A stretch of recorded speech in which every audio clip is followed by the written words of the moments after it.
Hello everyone, welcome to the Manula classes in the session of daily news analysis. Myself Naresh Sharma and going to discuss with you the current affair of the day. और सबसे पहले हम चलते हैं previous day के जो questions हैं उसको देखते हैं.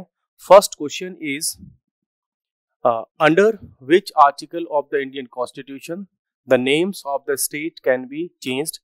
बिकॉज कल हमने देखा कि मलयालम लैंग्वेज में केरला का नेम चेंज करने की बात चल रही है. सो ये आर्टिकल 3 के प्रोविजंस के अकॉर्डिंग स्टेट्स के नेम या उनकी बाउंड्रीज या उनका जो एरिया है उसको चेंज किया जा सकता है. Recently in the news the Teesta river is originated from. जो तीस्ता रिवर है ये कहाँ से ऑरिजिनेट होती है? यू नो कि बांग्लादेश की पीएम इंडिया आई और उनका तीस्ता रिवर को लेकर के जो है पीएम ऑफ इंडिया उनके साथ में डिस्कशन हुआ. सो उसको लेकर के जो तीस्ता रिवर है ये सिक्किम से ऑरिजिनेट होती है. और नेक्स्ट क्वेश्चन हमारे पास है कि which article of the Indian constitution gives powers to the parliament to make any treaty with foreign nations. So कल मैंने इसका आंसर भी आपको बताया था इस आर्टिकल का, ये किस आर्टिकल के थ्रू होता है. तो आप कमेंट बॉक्स में बताइए इनमें से कौन सा आंसर करेक्ट है. मैं आपको यहाँ पे इसका आंसर नहीं बताऊंगा. नेक्स्ट क्वेश्चन है deposit insurance and credit guarantee corporation is the subsidiary organisation of. हमने बात किया था कि जो अकाउंट्स में लोगों का पैसा डिपॉजिट होता है बैंक्स में, अगर बैंक्स कोलैप्स कर जाती हैं तो इसी ऑर्गेनाइजेशन के थ्रू उनका इंश्योरेंस होता है और अप टू 5 लाख तक का इंश्योरेंस उसमें कवर होता है. सो इसमें आप बताइए कि करेक्ट आंसर क्या है, आपको कमेंट सेक्शन में बताना है. नेक्स्ट अब हम चलते हैं आज के मेन करंट अफेयर पर. यहाँ मेन एक इम्पॉर्टेंट न्यूज है बिकॉज आने वाले टाइम में फिर इस पर आर्टिकल्स आएंगे. बिकॉज अभी आने वाले टाइम में प्राइम मिनिस्टर ऑफ इंडिया वो उनका प्लान है कि रशिया के साथ में उनकी मीटिंग हो और वो रशिया को विजिट करने वाले हैं. ठीक है. और दूसरा यहाँ से कुछ पॉइंट हमको और मिलते हैं जो कि एक्स्ट्रा पॉइंट मिल जाते हैं ना, जब भी एक आर्टिकल पढ़ते हैं तो उसमें बहुत सारी चीजें हमारी रिवाइज हो जाती हैं. ठीक है. तो अभी इंडियन प्राइम मिनिस्टर को रशिया और भी जाना पड़ेगा. वो भी किसके लिए? पुतिन साहब के साथ में मीटिंग के लिए. बिकॉज ब्रिक्स की जो नेक्स्ट मीटिंग है, समिट है, वो अक्टूबर में रशिया के कजान नामक जगह पर होने वाली है. सो ये एक क्वेश्चन आपका यहाँ पे प्रिपेयर हो गया कि 2024 की ब्रिक्स की समिट कौन ऑर्गेनाइज कर रहा है. So it is being organised by Russia.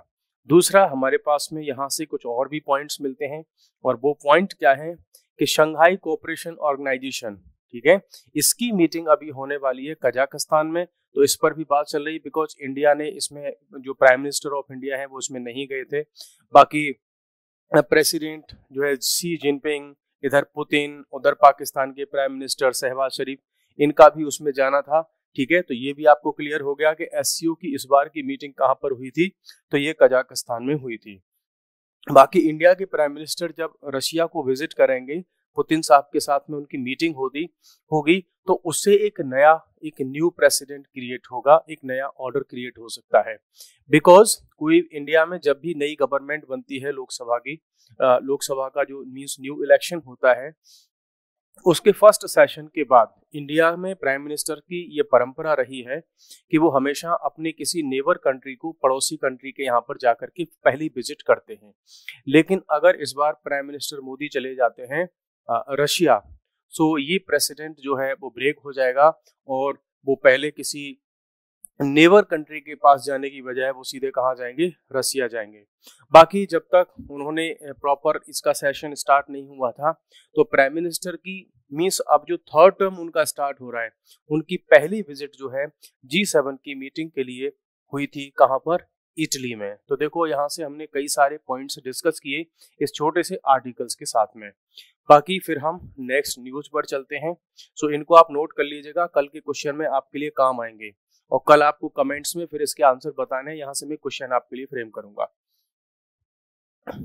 अब आ जाते हैं. Cost of future wars is enormous, resources should be optimised, chief of defence staff. कौन है chief of defence staff? He is general Anil Chauhan, ये चीफ ऑफ स्टाफ है। आपको पता होगा कि हमारे फर्स्ट चीफ ऑफ स्टाफ जो थे वो जनरल विपिन रावत थे, ये ध्यान रखिएगा। और करंट में ये सेकंड नंबर पे हैं, बिकॉज उसके बाद काफी टाइम जो चीफ ऑफ डिफेंस स्टाफ का पोस्ट थी वो काफी समय तक खाली रही थी। अब हुआ क्या था कि एयरफोर्स के सेंटर पर एक मीटिंग चल रही थी, वहां पे कुछ कोर्सेज वगैरह चलते रहते हैं। उस मीटिंग में चीफ ऑफ डिफेंस स्टाफ का ये कहना है कि आने वाले टाइम में जो वॉर्स होंगे उनकी कॉस्ट बहुत ज़्यादा होगी, इनॉर्मस कॉस्ट होगी। तो उसके लिए गवर्नमेंट ऑफ इंडिया पहले से ही काम करना स्टार्ट कर चुकी है कि पहला तो काम उन्होंने किया इंटीग्रेशन का, कि हमारी जो तीनों फोर्सेस हैं, एयरफोर्स, नेवी और आर्मी, इन तीनों को ही क्या किया जा रहा है, इनका इंटीग्रेशन किया जा रहा है। अब चीफ ऑफ डिफेंस स्टाफ का कहना है कि जब हमारा तीनों ही फोर्सेस का जब इंटीग्रेशन हो जाएगा तो उसके बाद फिर हम इंटीग्रेशन में कुछ रोल और भी इसको हम आगे बढ़ाएंगे और उसमें इंटीग्रेशन हम CAPF उनके साथ में भी कुछ कोऑपरेशन क्रिएट करेंगे, उनके साथ में भी हम इंटीग्रेशन करेंगे लॉजिस्टिक्स को लेकर के। और CAPF में आपकी आती हैं जैसे कि CRPF, BSF, है ना, ये जो पैरामिलिट्री फोर्सेज है। मींस हम अपने हमारी जो वॉर प्रिपरेशंस हैं, हमारी जो डिफेंस फोर्सेस हैं, उनको हम नेशनल लेवल पर इंडिया की जितनी भी सेंट्रल फोर्सेस हैं उनके सबके साथ में इनको हम इंटीग्रेट करेंगे कि जब भी कोई वॉर की सिचुएशन होगी तो सारी की सारी फोर्सेस मिल करके काम कर सकें। ऐसा ना हो कि उस समय पर उनमें कोऑपरेशन और जो है इंटीग्रेशन की दिक्कत आ जाए। ठीक है, तो उसका इस आर्टिकल में इनका ये मेन पॉइंट था। अब हम चलते हैं नेक्स्ट आर्टिकल की तरफ। क्या है ये आर्टिकल है कि ahead of roll out of the new criminal laws. आपको पता है कि अभी जो नए क्रिमिनल लॉज हैं वो 1 जुलाई से उनका इम्प्लीमेंटेशन स्टार्ट हो जाएगा। 1 जुलाई से 2024 नया लॉ इनका स्टार्ट हो जाएगा। तो जो यूनियन होम मिनिस्ट्री है वो एक ऐप लेकर के आए हैं, मोबाइल एप्लीकेशन, और ये एप्लीकेशन का नेम क्या है, ई साक्ष्य। ये जो आप देख रहे हैं ई साक्ष्य है ना, ई एविडेंस। ये जो एप्लीकेशन गवर्नमेंट लेकर के आई है, मिनिस्ट्री ऑफ होम अफेयर्स, इसका काम ये होगा कि जब भी पुलिस फोर्सेस जो होती हैं, इन्वेस्टिगेशन जब किसी सीन का, क्राइम सीन का करते हैं या किसी क्राइम का इन्वेस्टिगेशन करते हैं तो उनको एविडेंसेस कलेक्ट करने में कई बार दिक्कत आती है। प्लस कई बार ऐसा नहीं होता कि सिंक्रोनाइजेशन भी नहीं होता जो एविडेंसेस कलेक्ट किए जाते हैं। अब उसमें जब ये प्रॉब्लम आती है तो इन्होंने क्या किया कि एविडेंस को सबको इंटीग्रेट करने के लिए एक सिस्टम प्रिपेयर किया, एक मोबाइल एप्लीकेशन डेवलप किया है कि जो भी इंक्वायरिंग ऑफिसर हुआ करेंगे, जो पुलिस काम करती हैं ऑल ओवर स्टेट्स, उनको ये एप्लीकेशन दिया जाएगा और उनके पास में उसके आईडी पासवर्ड वगैरह होंगे।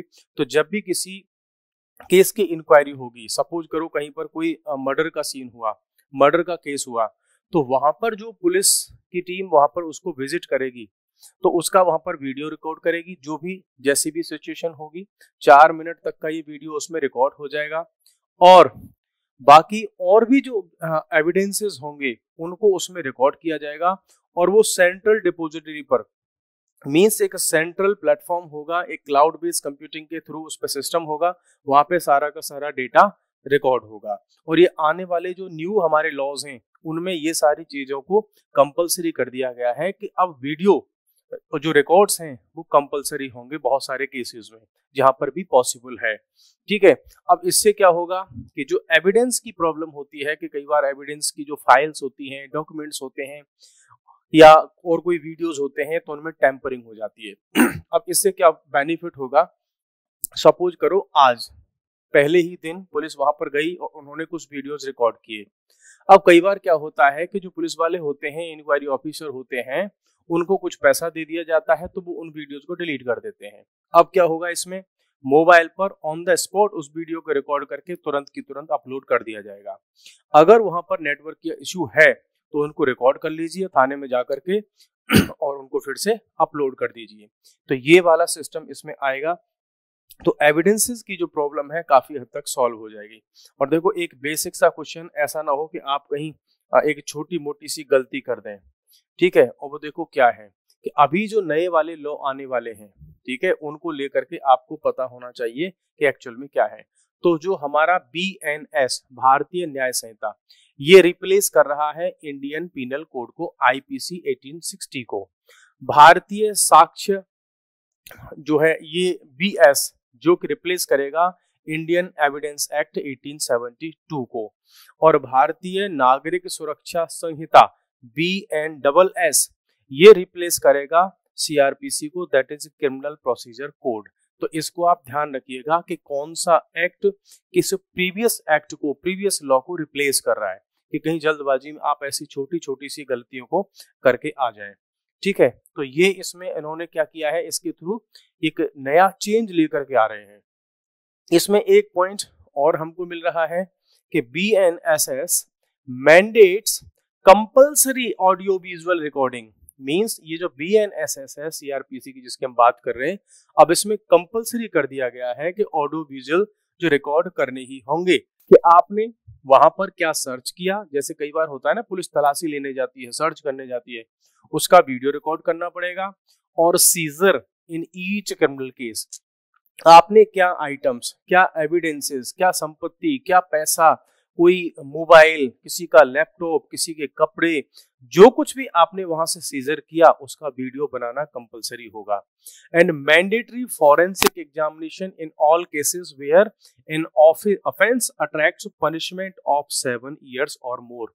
इट मींस ये तो कंपलसरी होगा ही, लेकिन ऐसे केसेस जिसमें 7 years या उससे ज्यादा का पनिशमेंट बनता है, ऐसे केसेस में उन केसेस की फॉरेंसिक इंक्वायरी कंपलसरी होगी। ठीक है, सो ये एक नए पॉइंट्स आपको यहां से मिले। चलिए अब हम चलते हैं नेक्स्ट आर्टिकल की तरफ।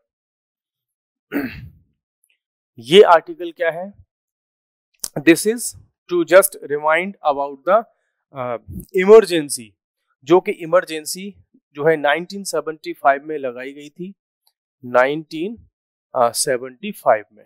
ठीक है, सो ये तो बाकी इसमें जो पॉलिटिकल चीजें होती है उनसे तो हमें कोई मतलब नहीं होता, वो तो एग्जाम से उतनी रेलेवेंट नहीं होती एग्जाम के लिए, लेकिन हमारे लिए इंपॉर्टेंट हो जाता है उसका constitutional aspect.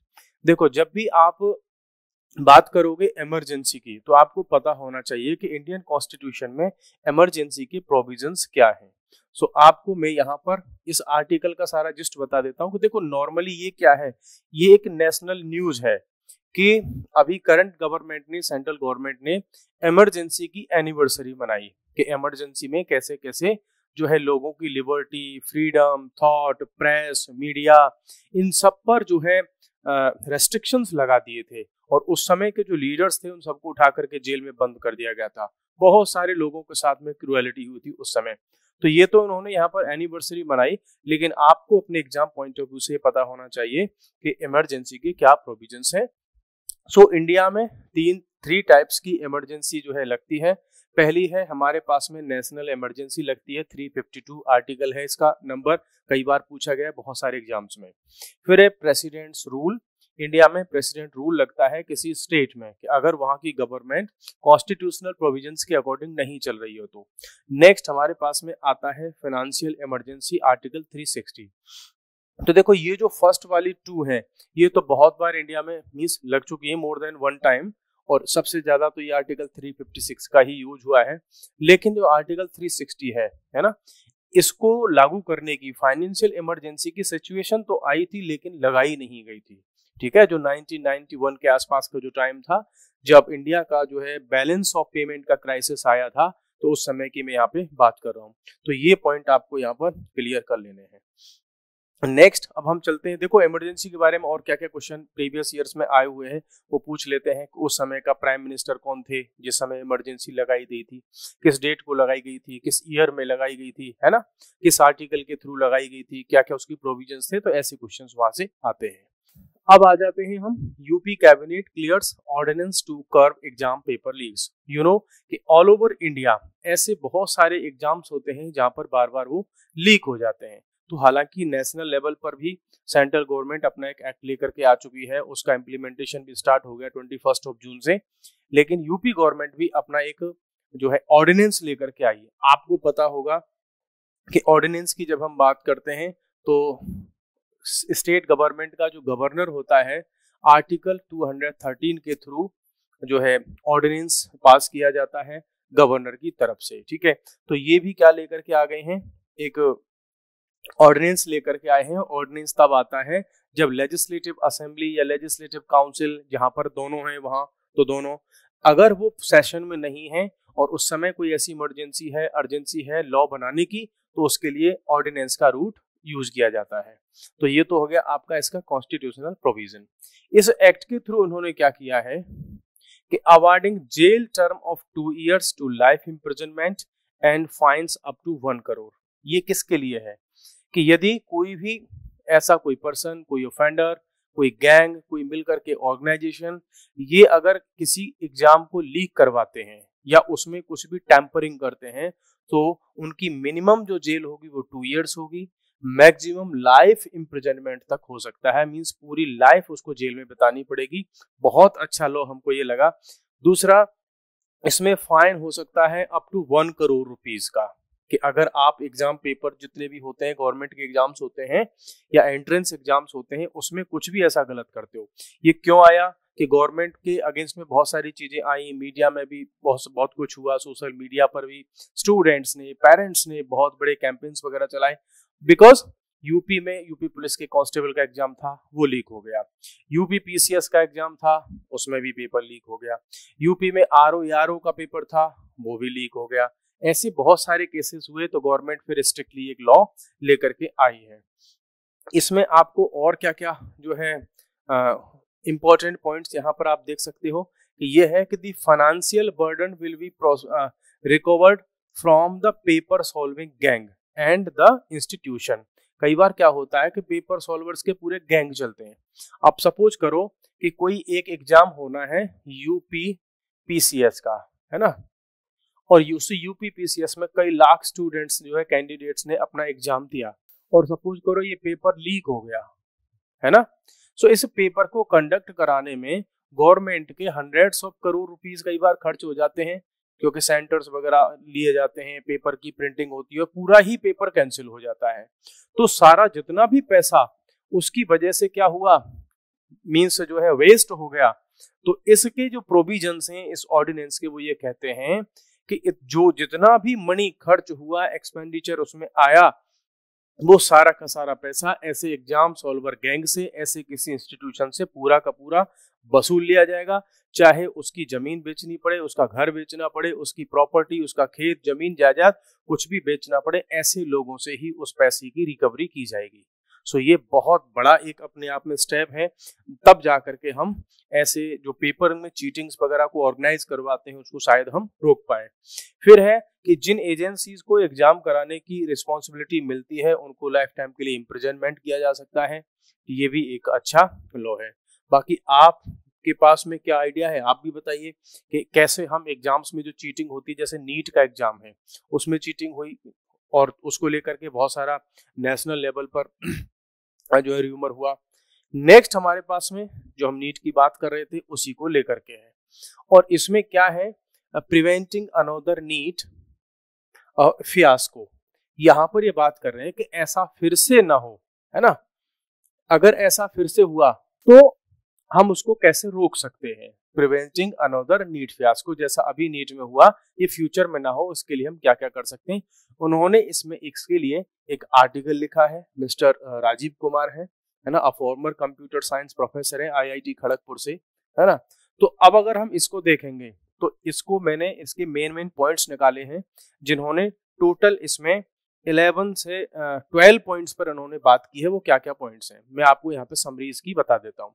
High cut off, ये कह रहे हैं कि जब पेपर लीक होता है तो जो कट ऑफ होती है एग्जाम में सिलेक्शन की, वो बहुत हाई चली जाती है, बिकॉज जिन लोगों ने पेपर को लीक करा करके और उसमें चीटिंग करके सॉल्व किया, तो वो तो बहुत हाईएस्ट स्कोर लेकर के आएंगे। तो एक तो ये रुकनी चाहिए। दूसरा, कोचिंग ब्रांड्स, बहुत सारे कोचिंग्स ऐसे हैं जो पेपर लीक वगैरह में भी कई बार हेल्प करते हैं और अपने यहाँ बड़े बड़े पोस्टर लगा देते हैं कि हमारे यहाँ फर्स्ट रैंक आई, हमारे यहाँ सेकंड रैंक आई, है ना, उन स्टूडेंट्स के फोटो लगा देते हैं। सो वो भी अपने ब्रांड्स को बनाते हैं इधर उधर से घुमा फिरा करके कि हमारे यहाँ से कितनी रैंक आई, तो बोला उन पर भी रोक लगे, उन पर भी प्रॉपर कोई ना कोई लॉ हो, तो वो इस तरीके के ना करें। फिर क्या बोल रहे हैं कि पुअर टू सिक्योर रैंक्स। देखो, जिनके पास में बहुत ज्यादा पैसा है तो वो तो करोड़ों रुपए खर्च करके भी एमबीबीएस कर लेंगे, वो यूरोप चले जाएंगे, रसिया चले जाएंगे अपने जो है एमबीबीएस करने के लिए, क्योंकि प्राइवेट इंस्टीट्यूशंस में करोड़ से भी ज्यादा रुपया खर्च होता है एमबीबीएस करने के लिए।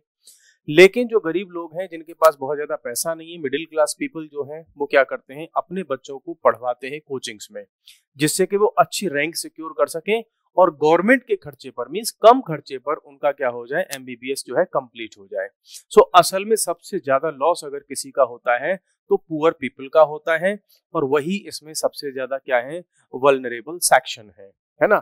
बाकी जो रिच पीपल हैं उनके पास में बहुत पैसा है, उनको उससे फर्क नहीं पड़ता। प्लस वो जो रिच पीपल हैं, उनका बच्चा, उनका बेटा बेटी अगर बहुत बड़े रैंक नहीं लेकर के आ सकता तो कई बार वो उसके लिए पेपर को लीक करवा लेते हैं और भी जो अनफेयर मीन्स है उनका यूज कर लेते हैं। फिर इसमें ये बात कर रहे हैं कि SOPs lacking, standard operating procedures, बोला इनकी कमी है।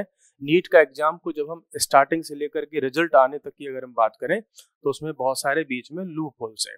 उसका ये एग्जाम्पल देते हैं कि क्या लूप होल्स हैं इसमें, कि बैंक स्ट्रॉन्ग रूम, क्या जब पेपर प्रिंट हो जाता है तो उसके कुछ बैकअप पेपर या पूरे के पूरे जो पेपर्स होते हैं वहीं के आसपास की किसी बैंक के स्ट्रॉन्ग रूम में रखे जाते हैं। तो ये कह रहे हैं कि जब नीट का एग्जाम हुआ था तो इसमें विदाउट एनी ऑथराइजेशन, और जो स्टाफ होता है जो इन चीजों को मैनेज कर रहा होता है, उन्होंने वो पेपर्स वहां से निकाल लिए। और ठीक है, और दूसरा क्या हुआ कि इसी एग्जाम में क्या हुआ, रॉन्ग पेपर्स का डिस्ट्रीब्यूशन हुआ। मींस जो पेपर, क्वेश्चन पेपर था, वो डिस्ट्रीब्यूट नहीं करना था, वो डिस्ट्रीब्यूट किया गया, और डिस्ट्रीब्यूट करने के बाद उसको फिर वापस ले लिया गया। वापस लेने के बाद उनको एक्स्ट्रा टाइम भी नहीं दिया गया, क्योंकि दोबारा से अनदर पेपर उनको दिया गया। उनको एक्स्ट्रा टाइम नहीं दिया, उनके 20 से 25 मिनट जितने भी वेस्ट हो गए। अब हुआ क्या, तो उनको क्या किया इन्होंने, उनको दे दिए इन्होंने ग्रेस मार्क्स। ग्रेस मार्क्स दे दिए उन्होंने, तो बोले आपका टाइम वेस्ट हुआ था तो हम आपको 5-5 मार्क्स सबको एक्स्ट्रा दे रहे हैं। यहां पर आकर के इसमें क्या हो गया, यहां पर आकर के कर दिया इन्होंने फ्रॉड। और ये जिनको ग्रेस मार्क्स मिले थे यही टॉप कर गए इस नीट के एग्जाम में। तो कुछ लोगों का ये कहना है कि ये जो रॉन्ग पेपर डिस्ट्रीब्यूट किया गया था जानबूझ करके किया गया था। ठीक है, तो ये कह रहे हैं कि इस तरीके की सिचुएशंस आए नहीं, उसके लिए प्रॉपर हमारे पास में स्टैंडर्ड ऑपरेटिंग प्रोसीजर्स हो, कि कोई भी, चाहे वो इनविजिलेटर हो या स्कूल का प्रिंसिपल हो या और भी जितना भी स्टाफ उसमें है, वो अपनी मर्जी से कोई नियम ना बना सके। फिर क्या कहते हैं ये तो बात हो गई ग्रेस मार्क्स वाला आपका हो गया। फिर ये बात करते हैं इसमें कि एग्जाम की स्टार्टिंग से लेकर के एंड तक इसमें लूज लिंक्स हैं, उन सबको हमें क्या करना होगा, उनको डिलीट करना होगा।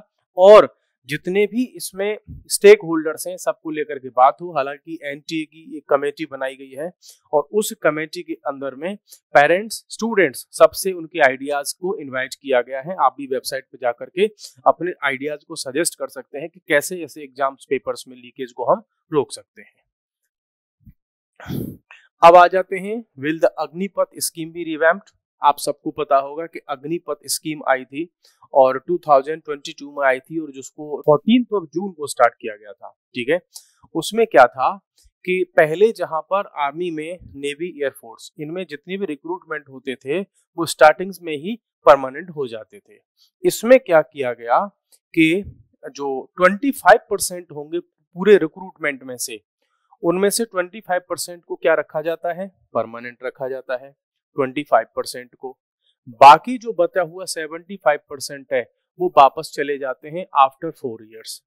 ठीक है, इनको कोई पेंशन वगैरह की स्कीम नहीं मिलती। बाकी जब ये 4 इयर्स तक सर्विस करते हैं तो उनको कुछ सर्टिफिकेट वगैरह मिल जाते हैं। यहाँ पर इन्होंने जो इसमें इश्यू रेज किया है वो ये बताया है कि एवरी ईयर अब हम इस स्कीम के थ्रू 40,000 पीपल को जवानों के फॉर्मेट में हम उनको उसमें रिक्रूट करते हैं। वहीं पर ये बता रहे हैं कि जब 40,000 हम रिक्रूट कर रहे हैं और एवरी ईयर 60,000 लोग फोर्सेस से क्या हो जाते हैं, वो रिटायर हो जाते हैं। तो बोला ये 20,000 का अंतर तो एवरी ईयर क्रिएट हो रहा है ना। और हमारे यहाँ आर्मी में पहले से ही जो लोअर रैंक पे काम करने वाले होते हैं, जिसको हम अदर देन ऑफिसर रैंक बोलते हैं, ठीक है, उनकी संख्या पहले से ही कम है। तो एवरी ईयर 20,000 का ये गैप क्रिएट होता जा रहा है। दूसरी बात, उन्होंने कहा कि हमारे यहाँ आर्मी में जो जो सोल्जर्स वगैरह हैं उनकी जो एज है वो पहले से बहुत ज्यादा है, मीन्स काफी बड़ी हुई है। तो इसीलिए स्कीम लेकर के आए थे, है ना, कि भाई हमारे यहाँ जो यंग एज के जो सोल्जर्स वगैरह हैं या जो नॉन कमीशन्ड ऑफिसर्स हैं, जिसमें आपका सूबेदार मेजर, नायब सूबेदार, ये सब जो आते हैं, तो उनको हम क्या चाह रहे हैं कि हमारे सोल्जर्स यंग हों, जो हाई एल्टीट्यूड एरियाज वगैरह होते हैं जहां पर बहुत ज्यादा स्विफ्ट और एकदम एनर्जी की रिक्वायरमेंट होती है, उसके लिए हम अपने पास में युवा लोगों को लेकर के आ पाए। फिर यहाँ पर ये कह रहे हैं एंड में आकर के, देखो इस स्कीम के अगेंस्ट में बहुत सारी पॉलिटिकल पार्टीज वगैरह ने भी अपने इश्यूज उठाए थे। एंड में आकर के ये कहते हैं कि जब भी इंडियन आर्म फोर्सेज में, इंडियन पुलिस फोर्सेज वगैरह में कहीं भी कुछ नए वेपन आते हैं, नई स्कीम्स आती हैं, तो उनको हमेशा 2-3 इयर्स 4 इयर्स के तक उनका क्या होता है, उनका रिव्यू होता है, फिर उस वेपन को, उस स्कीम को कंटिन्यू किया जाता है। तो यहाँ पर गवर्नमेंट की तरफ से ये कहना है कि आने वाले टाइम में, अभी क्या है 2022 में इसका जो है इनिशियली स्टार्ट हुई थी, कोविड में तो इसमें कुछ भर्तियां हुई ही नहीं थी, तो ये कह रहे हैं कि अभी इसका रिव्यू अंडर प्रोसेस में है। नेवी और एयरफोर्स उन्होंने तो ठीक ठाक से अपने रिव्यू वगैरह किए हैं, आर्मी में अभी इसमें अंडर प्रोसेसिंग में है। अगर उसमें कुछ भी ऐसा लगेगा कि चेंज करने की रिक्वायरमेंट है तो चेंज कर दिए जाएंगे। ठीक है, अब हम चलते हैं अनदर आर्टिकल की तरफ। इंडियाज एक्सटर्नल डेब्ट rises 39.7 billion year on year to 663.8 billion, RBI का डेटा। हम मींस इंडिया के ऊपर जो एक्सटर्नल डेब्ट है, बाहर से जो हमारे ऊपर डेब्ट है, वो 663.8 बिलियन हो चुका है, जो कि इंक्रीज हुआ है। पिछले अगर उसे कंपेयर करें तो 39 बिलियन का इसमें डिफरेंस आया है। ठीक है, तो हमारे ऊपर जो दूसरे कंट्रीज का, जिसमें आईएमएफ वगैरह, वर्ल्ड बैंक वगैरह ये सब शामिल है, तो उसके अकॉर्डिंग इंडिया पर क्या हुआ है, कर्ज इंक्रीज हो गया है। अब उसमें ये कहते हैं कि हमारा जो एक्सटर्नल डेब्ट टू जीडीपी रेशो है, हालांकि वो क्या हुआ है, वो रिड्यूस हुआ है। ये एक्सटर्नल डेब्ट टू जीडीपी रेशो क्या होता है, सपोज करो कि एक्सटर्नल जो डेब्ट है, मैं इसमें कलर चेंज कर लेते हैं जरा, जो एक्सटर्नल डेब्ट है वो है हमारे ऊपर 110 रुपीज, और हमारी खुद की जो जीडीपी है वो है सपोज करो 100 रुपीज। तो मीन्स हमारे यहाँ खुद की जीडीपी कम है, हमारे ऊपर जो क्रेडिट है वो बहुत ज्यादा है, मीन्स हमारे ऊपर जो डेब्ट है, कर्ज है, वो ज्यादा है। लेकिन प्रीवियस ईयर से जब इन्होंने कंपेयर करते हैं आरबीआई के डेटा को, तो ये जो एक्सटर्नल डेब्ट टू जीडीपी रेशो है वो क्या हुआ है, वो रिड्यूस हुआ है। एक तो ये पॉइंट यहाँ पर है। ठीक है, बाकी ये कह रहे हैं कि जो डेब्ट होता है वो कई टाइप का होता है, और उसमें से जहां से क्वेश्चंस बनते हैं वो पॉइंट मैं आपको बता रहा हूँ कि वो होता है, सबसे ज्यादा हमारे पास अगर वो है तो लोन का है, मीन्स लोन की फॉर्मेट में हमारे ऊपर डेब्ट ज्यादा है। बाकी डेब्ट तो डिफरेंट टाइप्स के होते हैं। ठीक है, जैसे चाहे कि वो जो है इस करेंसी और डिपॉजिट्स की फॉर्मेट में हो, कहीं से हम डॉलर ले रहे हैं एक्सचेंज करने के लिए, या कहीं से हम बिजनेस कर रहे हैं, तो कई बार बिजनेस के फॉर्मेट में लोग, सपोज करो हमारे यहाँ से 100 उनको कार खरीदनी है किसी अदर कंट्री के किसी जो है बिजनेसमैन को, है ना, किसी कंपनी को, तो वो हमको एडवांस भी दे सकते हैं, तो एक्चुअली वो हमारे पर कर्ज हो गया। तो वो कह रहे हैं कि एक्चुअल में लोन वाला जो अमाउंट है वो बाकी सबसे ज्यादा है, बाकी जो अदर टाइप्स का है वो तो थोड़ा थोड़ा अमाउंट है। ठीक है, तो इस पर भी गवर्नमेंट को वर्क करना होगा कि हमारा जो एक्सटर्नल डेब्ट है वो रिड्यूस हो जाए। नेक्स्ट फिर एक छोटा सा इसमें इंपॉर्टेंट न्यूज है, जो एक सिंपल सा एक क्वेश्चन बन सकता है कि इस बार अगर 2023 का हम डेटा कलेक्ट करेंगे तो हमारे पास एक सिचुएशन बनी है, नॉर्थ अमेरिका और यूरोप, इन दोनों को ही, मींस नॉर्थ अमेरिका और यूरोप, इन दोनों ने जितना कोल यूज किया अपने यहाँ एनर्जी कंजम्पशन के, जो है एनर्जी प्रोडक्शन के लिए, उन दोनों से ज्यादा अकेले इंडिया ने कर दिया।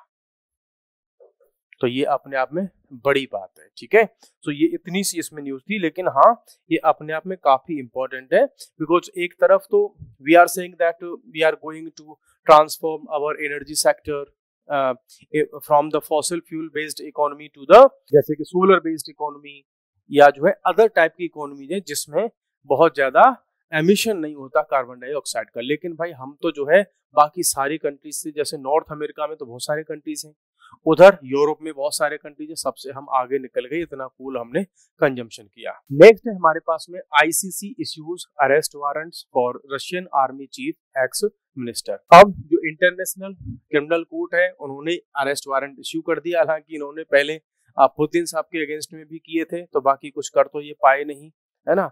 सो अब आर्मी की जो उनके चीफ हैं और जो उनके एक्स डिफेंस मिनिस्टर हैं, दोनों के अगेंस्ट में उन्होंने अरेस्ट वारंट जो है इश्यू किए हैं। यहाँ पर इतनी सी बात है, अब आपके लिए जो आईसीसी है ना, इंटरनेशनल क्रिमिनल कोर्ट, ये बहुत ही इंपॉर्टेंट टॉपिक हो जाता है, बिकॉज इन्होंने अरेस्ट वारंट की ही वजह से ये हाईलाइट रहा इजराइल और हमास के केस में, और ये हाईलाइट रहा रशिया और यूक्रेन के केस में, और दोनों ही मैटर्स में हमको अरेस्ट वारंट की बात यहाँ पर देखने को मिली। सो आप आईसीसी को बहुत अच्छे से प्रिपेयर कर लीजिए, और इस पर एक वीडियो भी हमने बना चुके थे हम पहले भी, और उस पर बहुत सारे एमसीक्यूज भी हमने सॉल्व करवाए थे। आप जाएंगे तो आपको वहां पे वो मिल जाएगा हमारे यूट्यूब चैनल पर भी, ठीक है। उसकी हम लिंक भी आपको दे देंगे कि आईसीसी का हमने प्रॉपर वहां पे सारा एनालिसिस किया है। नेक्स्ट है हमारे पास में Chinese probe returns to earth with first samples from far side of the moon. China का एक जो है प्रोब मिशन था, उसका नाम था चांग 6। ये नाम आपको ध्यान में रखना है, ऐसे नेम्स एग्जाम्स में बार बार पूछे जाते हैं, ठीक है। इसने काम क्या किया है कि ये कुछ सैंपल्स लेकर के आया है, कहां से, मून से, और मून की कौन सी साइड से, फार साइड से, जो साइड हमको नहीं दिखती, जो विजुअल नहीं होती, ठीक है, उससे लेकर के आया। अब होगा क्या, ये स्टडी करेंगे कि geographical differences on the moon two side, कि मून की वो साइड जो हमको दिखती है और वो साइड जो नहीं दिखती, उन दोनों में क्या क्या ज्योग्राफिकल डिफरेंसेस हैं, उसको स्टडी करने में इससे हेल्प मिलेगी। बाकी नियर साइड और फार साइड आपको समझ में आ गई होगी।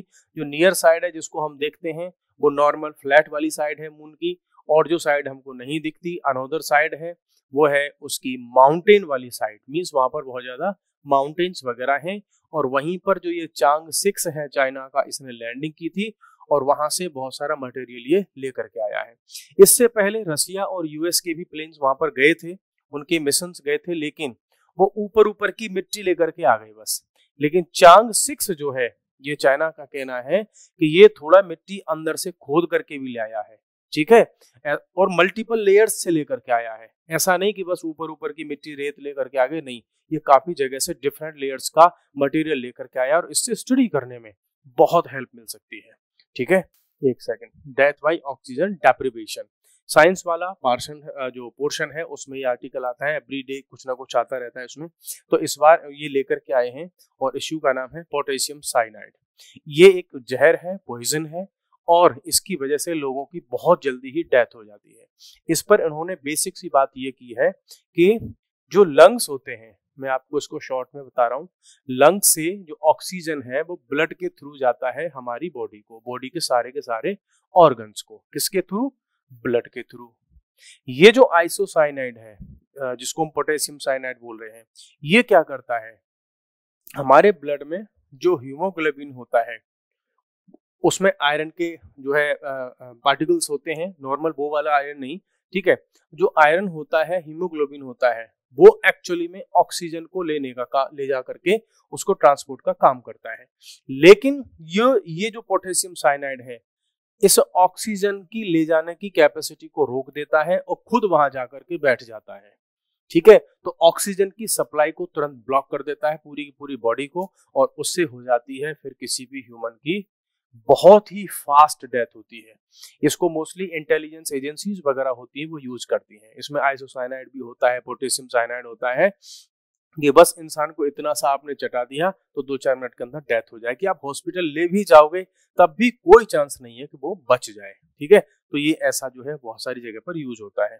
सो आज के इंपॉर्टेंट पॉइंट्स को हमने यहाँ पर डिस्कस किया, कल फिर मिलेंगे अनदर सेशन में, तब तक के लिए bye bye, thank you very much.